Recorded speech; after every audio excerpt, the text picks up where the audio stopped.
Criterio. Una entrevista de Mix de Medios.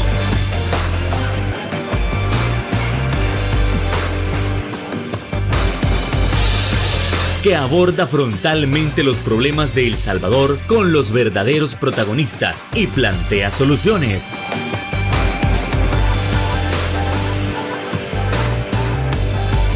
Criterios. Hola, ¿qué tal? Muy buenas noches, sean todos y cada uno de ustedes bienvenidos a una nueva emisión de Criterios en este 17 de noviembre. Es un placer que usted nos pueda estar acompañando en el inicio de una gran semana. Como siempre, le traemos esos temas de análisis tan importantes para nuestra nación. Y es que en esta ocasión nos vamos a centrar en la gravedad de los accidentes viales, también en la importancia de la educación vial para la prevención de este tipo de accidentes, el hecho de realizar conciencia sobre lo que nos puede pasar, sobre las consecuencias, sobre cómo es esto a nivel mundial y que realmente es un problema que hay que tratar, que hay que combatir, que hay que hacer conciencia. Bueno, eso y más lo estaremos abordando esta noche con nuestro invitado especial. Estamos hablando del cirujano general, el doctor Alejandro Rivera. ¿Qué tal, doctor? Buenas noches, un gusto. Buenas noches, un gusto pues poder acompañarlo esta noche aquí para poder hablar de este tema que es bastante importante, ¿verdad? Sumamente importante y gracias por haber aceptado nuestra invitación. Así que vamos entrando rápidamente en materia sobre, ¿por qué, a pesar que ya hemos hablado antes, pero por qué hablar sobre la idea de conmemorar a las víctimas de los siniestros viales? ¿Será tal cual que esto también va conectado con hacer conciencia en la gente? La importancia de la educación vial radica en que las lesiones por accidente de tránsito son un problema que pues afecta a nivel mundial, ¿verdad? Realmente son una carga bastante representativa y significativa para todos los sistemas sanitarios de todos los países, y eso incluye países de ingresos altos, ingresos bajos, porque es algo que está ahí, pues es algo presente en la sociedad todos los días.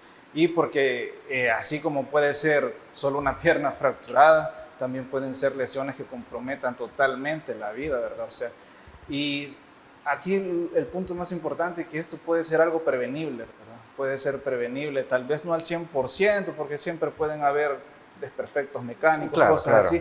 De hecho, entiendo que este fin de semana ustedes estuvieron en Chalatenango, en Nueva Concepción, si no me equivoco, ¿no? En Chalatenango, junto con el doctor Benedicto Perlera, que ustedes lo recordarán en múltiples programas, y la manera en la cual nosotros tocamos estos temas que son tan importantes y tan fuertes. Entiendo que estuvieron haciendo conciencia y conmemorando a las víctimas de este tipo de siniestros. ¿Cómo fueron recibidos? ¿Cómo reaccionó la gente? Yo quedé admirado por muchas cosas. Primero porque admiro bastante el trabajo que el doctor Perlera hace, ya que pues el implementar un plan nacional de educación vial creo que es algo muy necesario, ¿verdad? Porque si hay algo que nos falta, y eso lo digo tal vez de manera empírica, pero creo que es algo que todos podemos ver, es una cultura vial saludable, ¿verdad? Aquí en este país. Y me sorprendió la cantidad de personas que habían ahí sin licencia. Y la mayoría... Muchísimas personas sin licencia. Muchísimas personas. Y tenían vehículos. Sí, y sobre todo motocicletas. O sea, habían más de 200 Uy, o sea, ahí podemos ver en las imágenes. Correcto. Incluso. Bueno, creo que ahí está usted, ¿no? Sí, ahí estuvimos dando una charla también sobre los tipos de lesiones que se pueden ocasionar en accidentes, ¿verdad? Entonces... ¿Cuántas personas hay? Sí, eran más de 200 personas y lo sorprendente es que casi el 80% eran motociclistas. Y la mayoría de ellos sin licencia. O sea, sin no licencia. es por, como dicen actual, no es por tirarle hate a los motociclistas, pero es sumamente grave, es lamentable. Sí. A ver, ahí lo que podemos ver en las imágenes, creo que ahí está dando las primeras palabras, ¿no? En torno a la importancia de estar siempre consciente, siempre pendiente al volante. Si no me Ahí equivoco. estábamos hablando de las lesiones que pueden ocasionar los accidentes de tránsito. Les hablaba acerca de, bueno, todos los tipos, las lesiones más comunes, ¿verdad? Porque ese es un tema bastante extenso también. Es un tema bastante extenso. Pero sí, me sorprendió, ¿verdad? Porque eso es en Nueva Concepción, Chalatenango. Pero ustedes han ido a otro lugar. Fuera, sí, correcto. Pero a lo que quiero llegar es que fuera del ámbito metropolitano. Entonces, sí, así es ahí. Ya se imagina cómo es aquí a nivel de la capital, a nivel metropolitano. No, claro, Sí, es muchísimo más fuerte el asunto. ajá, si se extrapolara un poco, ¿verdad? La cantidad al nivel del casco metropolitano, sin duda alguna fueran más las personas que andan manejando en la calle sin tener una licencia, ahí tal vez. Y eso es como una conexión lógica. Si no tienen licencia, muy probablemente la educación vial que posean es muy poca, ¿verdad? Es muy poca. Dios mío, esto es bastante serio y qué bonito. Y junto con el doctor Perlén en su momento también lo hablamos, doctor Rivera, sobre la importancia que nosotros tenemos como medios al intentar hacer conciencia para llegar a más y más personas y que sepan que manejar un vehículo, ya sea que maneje un carro, maneje moto u otro tipo, pero debe de tener conciencia porque sabe a lo que se está enfrentando. Imagino que estas personas se fueron bastante satisfechas en esta jornada. Sí, y se pudo ver en las miradas, en las caras, cuando uno les habla así, de manera franca, lo que les puede pasar. Yo creo que se sembró una semilla de concientización en ellos, ¿verdad? Ahora, doctor, tal vez pueda, bueno, no tal vez, surge la duda, la interrogante sobre la mayor cantidad de accidentes se da en vehículos, en carros, o se da en motos. La mayoría es en motocicleta, creo que es el pan diario de todas las unidades de emergencia, ¿no? De este Aproximadamente, país. en un promedio, ¿cuántos pacientes o cuántos accidentados reciben ustedes en el hospital? Aproximadamente, al menos al día, pues. No tengo una cifra como exacta, porque Pero eso es nunca variable, falta pero uno. nunca falta uno. Pero podríamos decir así, suponiendo, ¿verdad? Suponiendo que de cada 10 accidentes de tránsito, 7 van a ser de moto, más o menos. De cada 10, 7 Son de diariamente. motocicleta. Es como suponiendo, Sí, ¿verdad? sí. Es como un dato estadístico general. Ujú. Bueno, cuando hablamos de este tipo de accidentes, hablamos que el 70%, estamos hablando de un aproximado, el Aproximadamente. 70% de los accidentados, y esta vez por motos, llegan ¿por qué causa? Porque la motocicleta de repente se descompuso o llegan como producto de la imprudencia. Casi siempre es porque manejan de manera temeraria, ¿verdad? A altas velocidades. Y también nunca puede faltar, o sea, personas que andan bajo el consumo del alcohol, ¿verdad? Y creo que ese es una dualidad mortal. Manejar motocicleta bajo el estado del alcohol es algo que yo creo que la gente no entiende a veces, o las personas que consumen el alcohol y se suben a su motocicleta y se van a su casa y todavía van manejando a más de 100 por hora, creo que no entienden la gravedad de lo que en ese momento están haciendo. Pero sí, no puede, lógicamente siempre va a haber algún desperfecto, siempre va a haber tal vez aceite tirado en la calle, algo que pueda predisponer a que pase el accidente y no necesariamente sea el conductor, ¿verdad? Pero en la mayoría de casos no es como la regla común. La regla común casi siempre es el hecho de la imprudencia, el hecho del consumo de bebidas alcohólicas, el hecho de la poca cultura vial que hay y todo eso. De repente pueden recibir motociclistas que han sido golpeados en el momento en que intentan sobrepasar entre carros, por ejemplo, cuando ya muchas veces se ha dicho ese no es carril para las motos, y muchas veces se enojan con uno cuando uno intenta cambiar de carril, pues sí, pero van en un lado que no es carril para ellos. Correcto. Hay variados, ¿cómo se llama? Mecanismos de trauma, ¿verdad? Un mecanismo de accidentes de tránsito.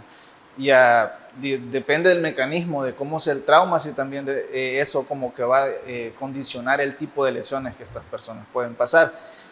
Casi siempre las lesiones más graves se dan en motocicleta, casi siempre.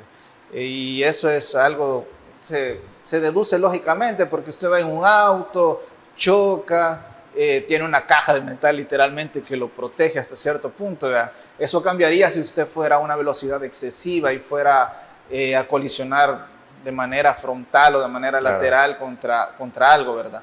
Pero en la motocicleta es distinto porque, o sea, literalmente solo es usted y la moto.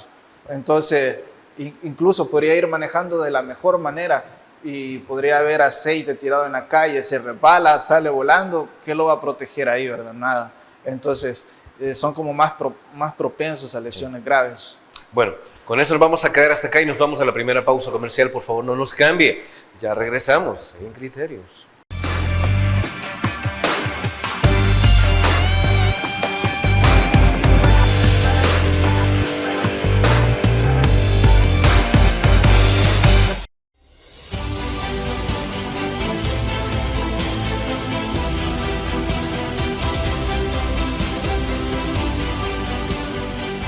Nuestro compromiso, nuestra pasión, son algunas de las cosas que nos caracterizan como salvadoreños. Farmacia La Buena, la farmacia de todos.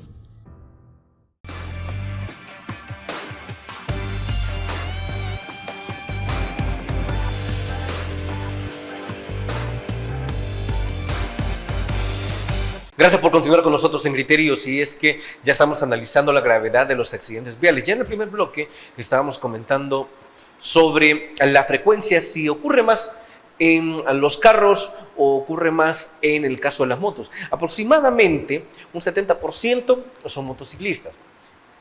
Los accidentes pueden ocurrir por diferentes circunstancias, pero algo que estamos retocando bastante y que vamos a ampliar en todo este bloque es sobre los tipos de lesiones que se pueden producir en el momento del accidente. Por favor, doctor, veamos esa gama, que entiendo que al menos es más de uno. Sí, o sea, los tipos de lesiones pueden ser muy variadas. Incluso creo que 45 minutos o 20 minutos no alcanzarían como para hablar de toda la gama de lesiones que pueden haber en una persona accidentada, ¿verdad? Las lesiones más frecuentes son las fracturas, ¿va?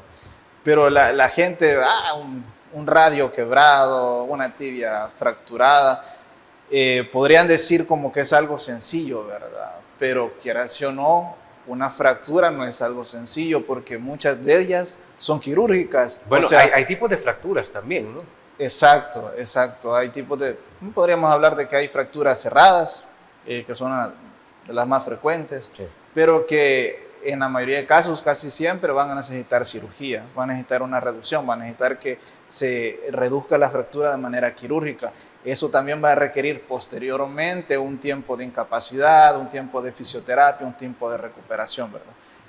Ahora, en el peor de los casos, con respecto a las fracturas, pueden ser fracturas abiertas, como decimos, que la fractura hace que... ¿Sale el hueso? Sí, literal, exacto, sale el hueso por la piel. Eso aumenta el riesgo de infección y como esas fracturas también son casi en su mayoría bastante complejas, pueden afectar vasos sanguíneos importantes que al final pues pueden comprometer la funcionabilidad y también la viabilidad de todo un miembro. O sea que casi siempre en ese tipo de fracturas complejas que afectan los vasos sanguíneos hay un riesgo alto, muy alto, de perder la extremidad, ¿verdad? Eso es con respecto a las fracturas. También hay el trauma abdominal que le llamamos, ¿verdad? Que es cuando el impacto es directo sobre el abdomen, Aquí, esto en el trauma abdominal es algo bastante importante porque como aquí hay muchos órganos, ¿verdad? Tenemos el hígado a nivel derecho, el vaso a nivel izquierdo, que son órganos sólidos y que casi siempre son los que más daño reciben, son los que más se lesionan, pero son órganos que si son lesionados y se produce un sangrado muy importante, pueden llevar a la muerte en cuestión de minutos u horas. O sea, incluso podría pasar un escenario hipotético, ¿verdad? Donde si una persona recibe un trauma directo a nivel del costado izquierdo, del borde costal izquierdo, y que tienen una de sus fracturas costales que laceran el hígado, lesionan el vaso a nivel izquierdo, y se produce un sangrado muy, pero muy importante, así profuso, que podría llevar al paciente a un shock hipovolémico por toda la pérdida sanguínea. O sea, si ese paciente no se atiende en cuestión de minutos, o sea, podría morir ahí en la calle. O sea, estos casos de trauma abdominal son casos que no pueden esperar. O sea, esas cirugías, no sé si has visto en las series que cuando llegan a la unidad de emergencia van todos corriendo para el quirófano, para operarlo rápido. En la vida real es algo así. O sea, el paciente llega, uno lo detecta, sabe que está sangrando y ese paciente tiene que ser operado. O sea, ese abdomen tiene que estar abierto en menos de 2 minutos, en menos de 3 minutos. O sea, eso es algo que tiene que ser rápido, ¿verdad? Porque literalmente está en riesgo la vida, o sea, pero vital, eso es muy vital, ¿verdad? También se puede lesionar el hígado, ¿verdad? El hígado es un poco más complejo porque hay veces requiere no solo una cirugía, sino que requiere 2, 3 cirugías para estar revisando, ¿verdad? Si el sangrado ya se dio. Eso depende mucho del tipo de lesión que también tenga, ¿verdad? También depende del tipo de lesión.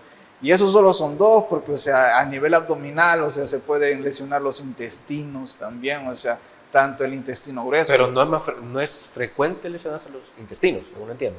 Digamos que por orden de frecuencia, hígado, vaso, vísceras huecas, que incluye intestino delgado, colon también, ¿verdad?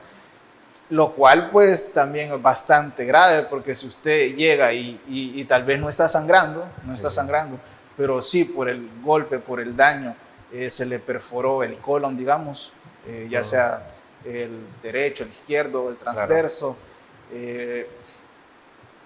El grado de contaminación a nivel de la cavidad abdominal es extremadamente, o sea, porque aquí en el intestino grueso ya hay heces formes, o sea, ya hay material fecal, así literalmente. Entonces, si usted se le perfora el colon en cualquier parte, lo que literalmente va a tener en toda la cavidad abdominal, que es estéril, va a ser heces. Lo que significa que la contaminación va a comprometer los demás órganos. Sí, y no solo los demás órganos, sino que a nivel sistémico, porque como va a haber un foco infeccioso aquí a nivel abdominal, entonces va a crear un cuadro de una peritonitis generalizada y al final pues puede comprometer también, va a comprometer la vida del paciente.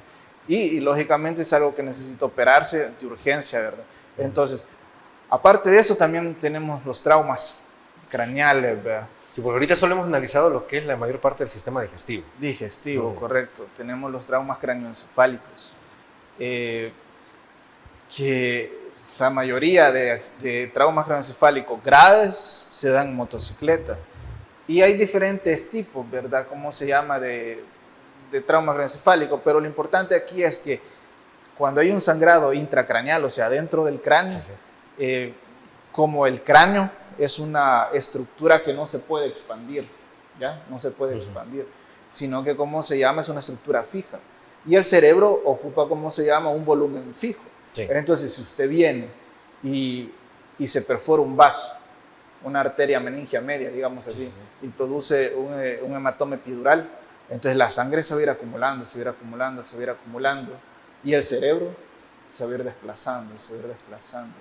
Tanto así que puede provocar algo que se llama herniación y al final eso puede matar a la persona. Entonces, hay hemorragias intracraneales que necesitan una craniotomía, o sea, que abran el cráneo y drenen ese hematoma de manera urgente, para ya, o sea, ya. Sí, sí, sí.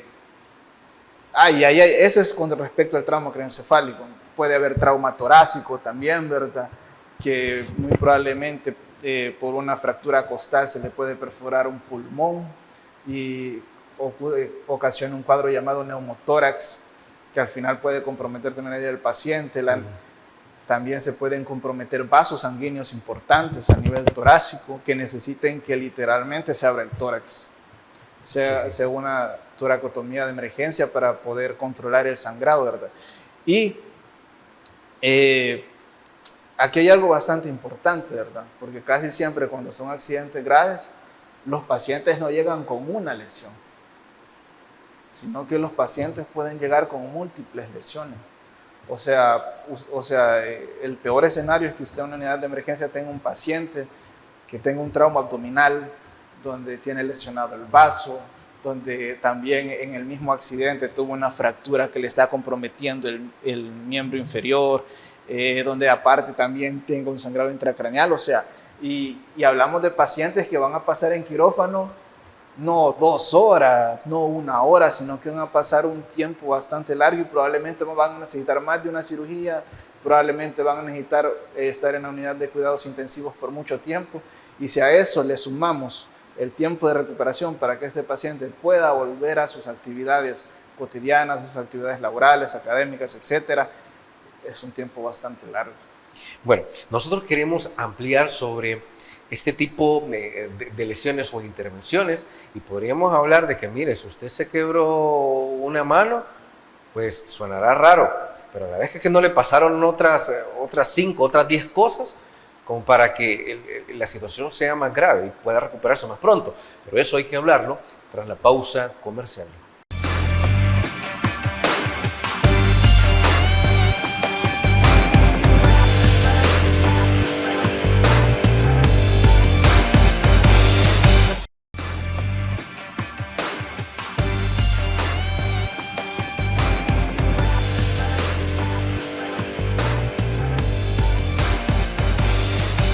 Gracias por continuar con nosotros y seguimos hablando de las lesiones o de las situaciones que pueden producir un tipo de accidente automovilístico, un tipo de accidente ya sea de carro, ya sea de moto, pero que es necesario crear conciencia para entender a lo que nosotros nos estamos enfrentando. A ver, doctor, ya en el bloque anterior estábamos comentando sobre los tipos de lesiones y la cuestión es que hay una buena parte de los lesionados que no llegan con una lesión cutánea, en el caso de que se pasen raspando pues todo el brazo o toda la pierna en el concreto, sino que llegan con múltiples lesiones y entre más es muchísimo más grave. Hablemos de la frecuencia con lo que esto se puede ver o el nivel o el tiempo con el que usted puede pensar que se puede curar, si es que es posible. Por favor, doctor. El tiempo es variable, es muy variable, ¿verdad? Porque depende de la cantidad y la gravedad de las lesiones que el paciente sufre. Casi siempre cuando son lesiones muy graves, volver al estado funcional previo al accidente es un poco complicado, un poco complejo y casi siempre quedan secuelas. Bueno, secuelas. Podemos ampliar de ese punto, quedémonos en ese punto.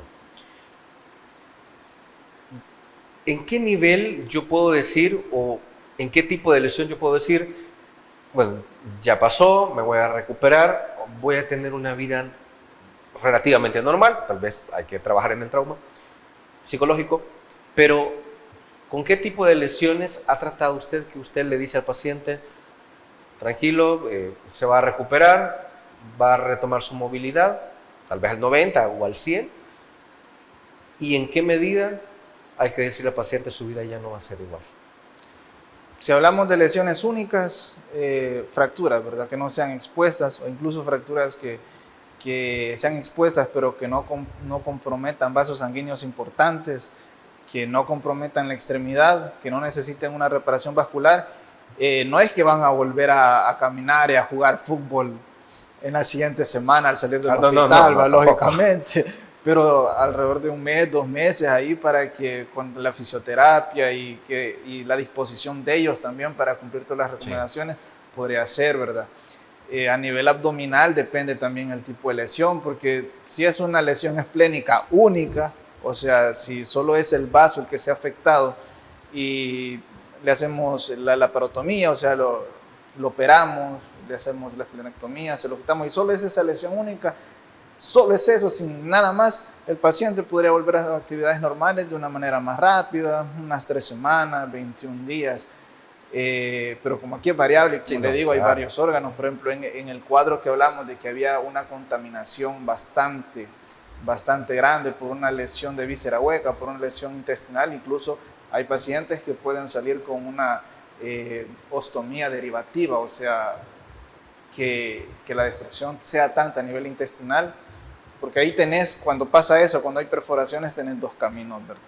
Derivar al paciente, o sea, hacer que el intestino salga por la pared abdominal, Sí. por la pared abdominal, Claro. y que sus necesidades se estén haciendo por la pared abdominal con una bolsa. O sea, eso se llama ostomía, dependiendo de dónde se haga el corte y de dónde se saque, así recibe el nombre, ¿verdad? Eso es más complejo, ¿verdad? Porque el otro camino es que en una víscera hueca perforada que no tenga mucha contaminación, vos venís y unís los intestinos de regreso, ¿verdad? Eso se llama anastomosis. Los unís de regreso. Lógicamente a ese paciente hay que vigilarlo muy estrechamente, hay que estar de cerca, tiene que estar ingresado hospitalariamente, y si esa anastomosis, esa unión intestinal Sí. pega y no fuga, pues el pronóstico es mejor, ¿verdad? Pero con una contaminación tan grande a nivel intestinal, sería muy imprudente el hecho de arriesgarse a hacer esa unión, porque el riesgo de fuga sería grande. Entonces, en la mayoría de casos, sería una ostomía, ¿verdad? Y eso significa que el paciente podría pasar nuevamente a otra cirugía para poder, ya cuando la inflamación, la infección haya bajado a nivel abdominal, poder volver a unirlo, ¿verdad? Y que el paciente no siempre, pero no pase toda su vida con la ostomía, pero eso requiere también, o sea, otra cirugía, otra vigilancia, otra probabilidad de fuga, porque si usted pasa al paciente y quiera hacer o no, lo une después de haber estado 6 meses, 1 año con la ostomía, y en esa operación fuga, sí, significaría que habría que operarlo en ese mismo ingreso otra vez y sería un proceso largo, ¿verdad? Eso es a nivel abdominal, ¿verdad? Otras lesiones muy importantes que que jamás usted podría volver a su estado funcional previo son las lesiones a nivel de la médula espinal. Sí. Entonces, cuando hay un trauma vertebral muy importante, dependiendo del nivel en la columna donde se dé la lesión, así puede ser su compromiso funcional. Porque, digamos, si usted tiene una lesión de la médula espinal a nivel cervical, a nivel del cuello, sí, eso lo puede dejar tetrapléjico. O sea que del cuello. No es lo mismo una lesión cervical que una lesión al nivel de las vértebras lumbares, por ejemplo. Correcto.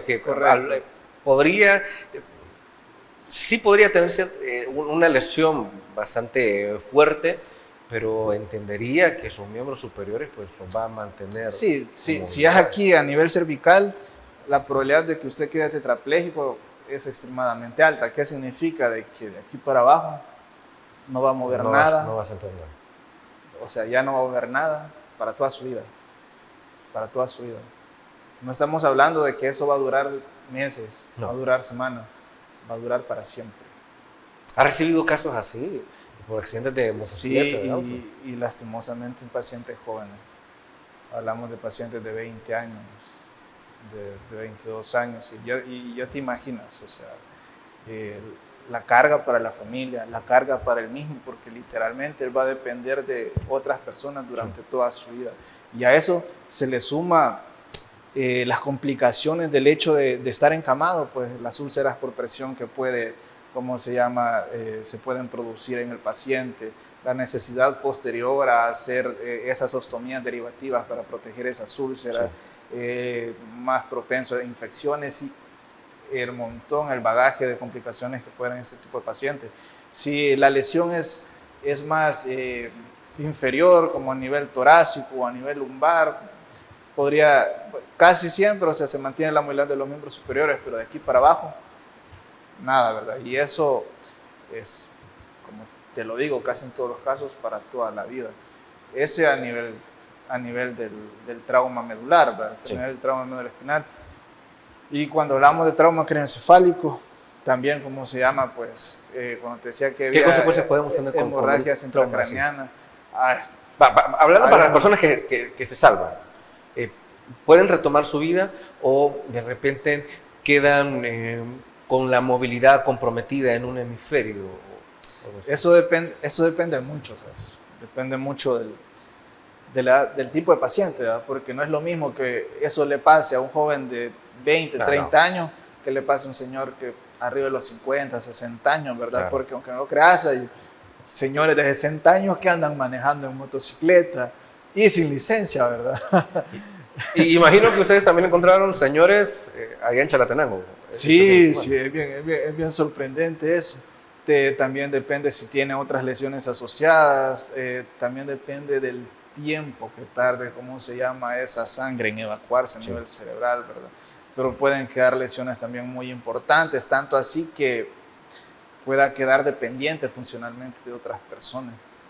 Bueno, con esto nos vamos a ir trasladando a nuestra siguiente pausa comercial, pero hay que seguir hablando sobre los tipos de lesiones provocadas por los accidentes viales. Y es que uno también puede pensar, mire, pero si no tengo entre los órganos internos, si no los tengo comprometidos, pero me he fracturado el brazo, alguien puede pensar, mire, entonces me lo van a amputar. ¿En qué medida se decide si usted tendrá una amputación o no? Bueno, eso tras regresar de la pausa comercial.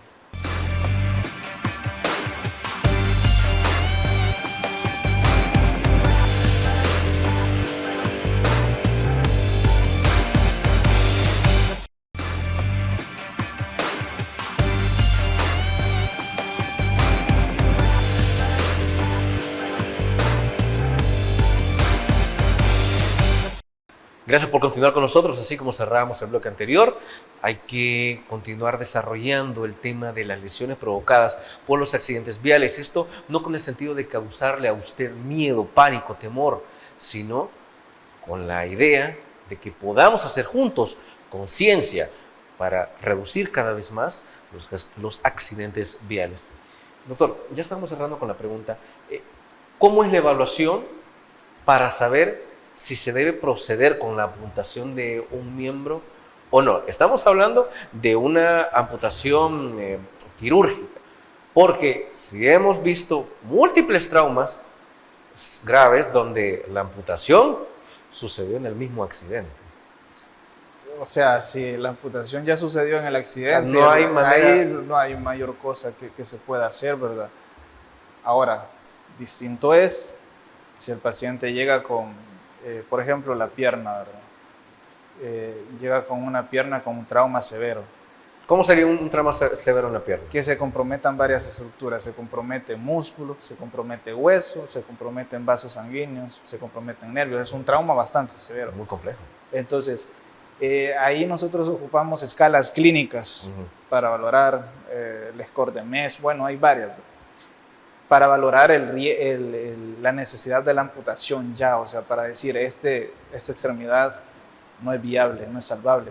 Porque pues, aquí hay que entender un concepto bastante importante, y es la inflamación. Voy a intentar explicarlo de la mejor manera. Todo daño, todo golpe a tu cuerpo va a ocasionar una respuesta inflamatoria, que puede ser local. Tú vienes y te golpeas un brazo, Claro. se pone rojo, es una inflamación local. Pero cuando hay un trauma bastante severo, se produce una inflamación sistémica. O sea, hay un montón de compuestos inflamatorios que pueden liberarse a todo tu torrente sanguíneo.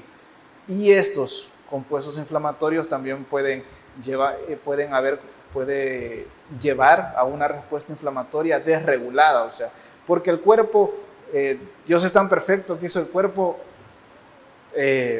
milimétricamente, así como hay una respuesta proinflamatoria y una respuesta antiinflamatoria en el cuerpo, que van actuando de la mano.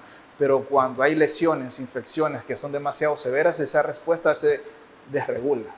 Hay una desregulación total de esa respuesta, que hoy no solo va a intentar restaurar el daño, sino que va a empezar a afectar otros órganos que probablemente estén sanos, y puede meter al paciente en algo que se llama falla multiorgánica, y bueno, el último término de eso es la muerte. Pero entonces, si tú vienes y tienes a un paciente con una lesión muy severa, ya se desencadenó una respuesta inflamatoria ahí, y ya te imaginas vasos sanguíneos destrozados, músculos destrozados, huesos destrozados. Entonces la respuesta inflamatoria ya no solo es aquí, es a nivel sistémico. Y si tú vienes y metes a ese paciente a un quirófano por 6 u 8 horas para intentar salvar una extremidad que muy probablemente, a pesar de todas las cirugías que le hagas posteriormente, al final no se logre salvar, significa que el riesgo de salvar esa extremidad, que ya no es viable, va a superar al beneficio. Entonces, aquí, cuando hablamos de extremidades, ocupamos bastante criterios clínicos, escalas, que no son sacadas de la manga, pues, son sacadas a base de estudios, datos estadísticos, que miles de pacientes con trauma y de cómo se ha visto que esos han evolucionado con A o B tratamiento. ¿En qué momento ustedes pueden, en el momento de atender un accidente, ustedes pueden evaluar o qué criterios se utilizan para saber este paciente, acaba de ocurrir un accidente, pero este paciente tiene probabilidades altas o medias de sobrevivir, pero este paciente, a pesar de que sigue respirando, a pesar de que sigue con vida, pero va a morir dentro de unas horas de igual manera? Cuando un paciente llega a la unidad de emergencia, lo principal es salvar la vida. Sí, no, claro, salvar la vida. Y la única razón para no hacer nada en una unidad de emergencia es que ese paciente llegue muerto. De ahí el médico tiene la total responsabilidad de hacer todo, absolutamente todo lo que esté a su disposición para poder salvar su vida y conservar la funcionabilidad hasta donde se pueda, ¿verdad? Entonces, hay varios escenarios, pero si un paciente llega a la unidad de emergencia con mucho dolor abdominal por el accidente, le tomamos la presión y la presión está por el piso, le tomamos una ultra, un FAS se llama eso, y sale que hay hemoperitoneo, o sea que hay sangre dentro del abdomen, es el escenario de la serie, es que agarrarlo y de un solo a sala. Y hay veces sin hacer otro estudio, porque es necesario controlar el sangrado en ese momento, porque eso es lo que lo va a matar. Eso es lo que lo va a matar. Entonces hay distintos escenarios, porque hay pacientes que pueden llegar solo con un trauma a nivel craneal, pero bastante severo, que necesiten que lo intuben, que se hagan los estudios, que pase su craniotomía. Hay distintos, ¿cómo se llama? Escenarios, pero como te digo, si llega vivo, si llega respirando el médico, tenemos la responsabilidad de hacer hasta donde podamos. Y claro, desde luego que, esta pregunta la hice dado que en una ocasión pues recibimos lo que es un curso sobre primeros auxilios precisamente en accidentes viales. Entonces vienen y nos ponen un video donde hay múltiples víctimas, alrededor de 10 víctimas. Entonces, pero es que... y en ese momento, pero la mayoría están vivas, pero de las que están vivas, rápido analizan quiénes tienen más probabilidades de sobrevivir. Pero es que ahí planteaste un escenario muy distinto, porque... y son accidentes viales, claro. Sí, pero hablamos de un escenario donde, tú lo dices, son muchas víctimas, muchas víctimas, y no estás en una unidad de emergencia con toda la gama de recursos que podrías ocupar. Digamos que si estás es un accidente catastrófico que incluye 50, 100 víctimas. Como cuando se da vuelta un bus. Algo así, en el mismo escenario.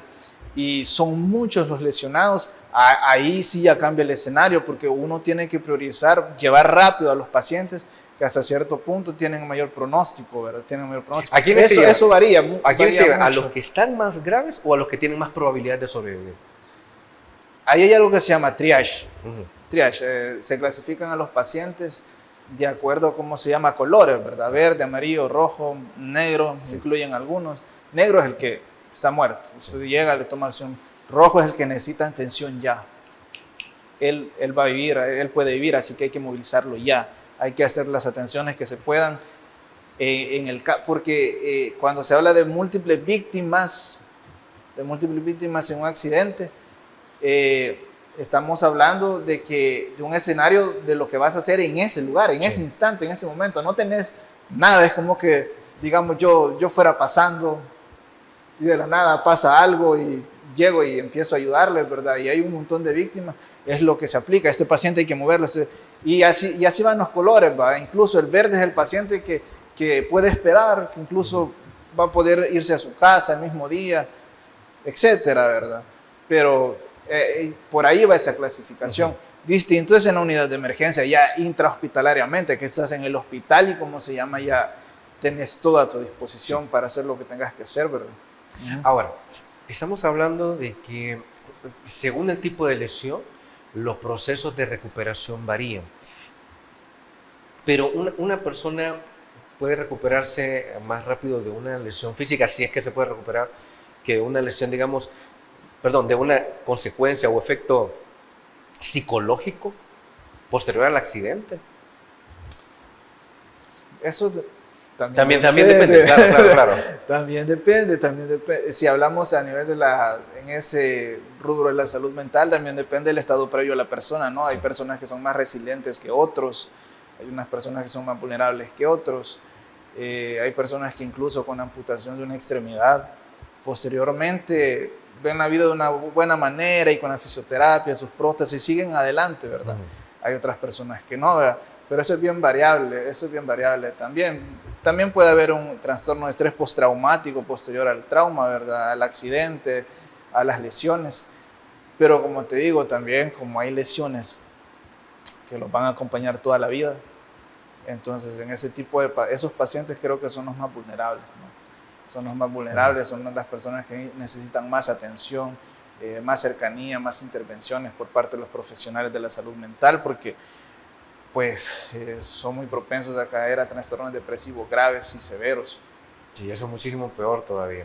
Bueno, por esto es importante la educación vial para hacer conciencia, pero terminemos de hablar de ese tema tras la última pausa comercial. Volvemos en Criterios.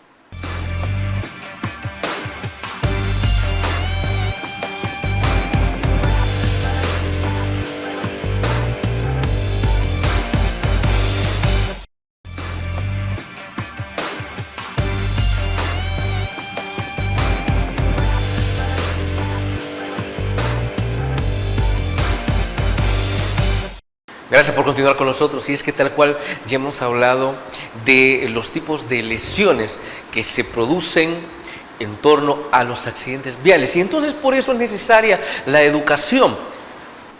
El hecho de que le digan, mire, use casco, no es que alguien esté intentando molestarlo. Es más, cuando le dicen, no solo use casco, cerciórese de que sea un casco certificado. Correcto. ¿Sí? Mire, pero es que los cascos certificados son más caros. ¿Cuánto le importa su vida realmente? Mire, es que yo manejo más tranquilo si no me pongo el cinturón. No, mire, yo siempre, nunca me sucedió ningún accidente, entonces pues no me va a pasar nada. Sí, pero todas las personas que tuvieron un accidente también pensaron que jamás les iba a suceder algo. Por tanto, es necesario hacer conciencia en el cuidado, en la protección que usted debe tener. Por favor, doctor, hablemos de esa importancia de repetirle una y otra vez a las personas, mire, use casco, use el cinturón, maneje a la defensiva, no intente sobrepasar al otro, va a llegar un poquito más tarde, pero va a llegar vivo, hombre. Hablemos de esa importancia, porque es imperativo que sigamos haciendo conciencia en las personas. Es bastante importante el hecho de poder fomentar una buena cultura vial en las personas, porque yo creo que las personas no dimensionan lo que les puede pasar, Sí. no dimensionan lo que les puede ocurrir, no dimensionan que 5 tragos de más, 6 tragos de más, un balde de más, O ese mensaje que usted va respondiendo. o ese mensaje, no dimensionan que eso se puede convertir, como decíamos anteriormente, en una lesión cervical que lo puede dejar en cama para toda la vida, en una lesión que puede comprometer su pierna, no dimensionan que se pueden convertir en un cráneo abierto para sacar la sangre que hay internamente, en la necesidad de una cirugía. No dimensionan eso. Y tal vez en lo personal una de las cosas más complejas es tener que salir y decirle al papá, a la mamá, al tío, al hermano, miren, ¿sabe qué? Venía muy grave y no se pudo hacer nada. Entonces, o decirle, mire, ¿sabe qué? Hay que operarlo, pero puede ser que no salga del quirófano. O puede ser que salga, y si sale va a salir con secuelas bien graves. Porque al final esos conductores, pues, son el papá de alguien, son la mamá de alguien, son los hijos de alguien, ¿no? Entonces, y casi siempre son personas productivas, o sea, son personas económicamente activas, las personas que trabajan del hogar, y la repercusión es grande, pues no solo para él, sino para el entorno de él. Entonces, si estas personas, si empezáramos a pensar en los nuestros, o sea, en los suyos, creo que comprenderían un poco más o lo tomarían más en serio, ¿verdad? Que no solo es andar casco porque se me vea bonito, por cualquier otra razón, sino por el hecho de protegerse a sí mismo, ¿verdad? De protegerse a sí mismo. Y es bastante complejo porque este es un problema, como le decíamos al principio, mundial. La Organización Mundial para la Salud dice que cada año por lo menos mueren más de 1 millón de personas por accidentes viales, y entre 20 a 50 millones más o menos terminan con lesiones graves. O sea, los accidentes viales, todas las lesiones, según estimaciones de la misma Organización Mundial para la Salud, ocupan el 3% del Producto Interno Bruto de un país. O sea que el gasto es enorme. Y si la gente entendiera, si se ampliaran aún más los esfuerzos para seguir educando a las personas y sobre todo concientizar, ¿verdad? Porque siento que la educación tiene que ir más allá, no solo a dar una información, sino a que pegue, ¿no? A que se concienticen, a que entiendan, para hacia al final en la práctica que se vean los resultados. Si se logran bajar las cifras de accidentes viales, o sea, el resultado final no solo será un beneficio para el sistema sanitario, pues, sino para ¿cómo se llama?, el país en general. Dios mío, pero cuando mucha gente puede decir, mire, pero es el 3% del Producto Interno Bruto. No, es una cifra bastante considerable lo que se invierte por la situación de los accidentes viales, y más deberíamos hacer conciencia cuando son por la imprudencia, por la distracción, por el hecho de ir tomando. Y ya lo hablamos incluso con el doctor Benedicto Perlera sobre que, mire, para intentar evadir a las autoridades, mire, ya no llevo la lata de cerveza, sino que llevo el termo y voy a pasar desapercibido. Pues sí, pero para el alcoholímetro eso no cuenta. No, pues sí, es que aquí es de ser integrales, pues. Sí. De ser integrales. No beber es no beber. Y si vas a beber, o sea, si andas en moto, o sea, no, licor y moto es algo que no se puede juntar. Malísima no se puede juntar. Ya en un automóvil, pues puedes llevar a un conductor designado, tú puedes tomar. Y siempre y cuando ese conductor designado, pues no sea igual que usted. Sí, pues si no tome, o sea, porque por no eso. le gusta la pacha. Por eso es el conductor designado, ¿no? Porque si no, no salimos de nada. Sí, porque si no, muchos dicen, bueno, pero es que no me va a pasar nada si solo me tomo una. Pero curiosamente, esa única cerveza que se tomó, pues esa única le pegó. Entonces ahí, pues ni uno ni otro. No, entonces no, el conductor designado no tiene que beber, ¿verdad? Para guardar la seguridad de todos los que van en el vehículo. Pero Desde luego. Bueno, con todo esto creo que hemos dejado bastante claro, doctor, sobre la importancia de la educación vial para la prevención de cada uno de estos tipos de accidentes. Hemos hablado de muchísimas lesiones que usted se podrá imaginar, o lesiones para las cuales usted conoce a alguien que ha sufrido muchísimo, o Dios no lo quiera, en su propia familia conoce un caso, pero de igual manera lo importante es trabajar, hacer conciencia para que estos casos comiencen a disminuir. El ideal es que no haya ningún accidente, ¿sí? Que digamos que al hospital no tenga que llegar ninguna otra persona que tenga un trauma, que esté muriéndose por un accidente vial. Pero nuevamente hagamos conciencia, todos somos partícipes para poder lograr el objetivo de reducir los accidentes viales. Doctor, hemos llegado al final del programa. No nos vamos a agradecerle por todos sus criterios, por ese análisis y esa concientización para el fortalecimiento de la educación vial. Muchas gracias, un gusto poder acompañarles y pues que mis conocimientos sirvan para que la población entienda y se concientice un poco acerca de la problemática, ¿verdad?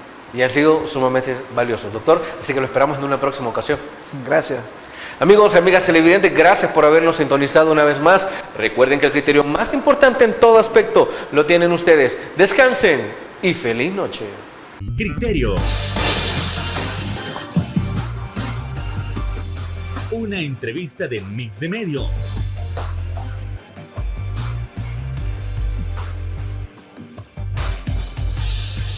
que aborda frontalmente los problemas de El Salvador con los verdaderos protagonistas y plantea soluciones.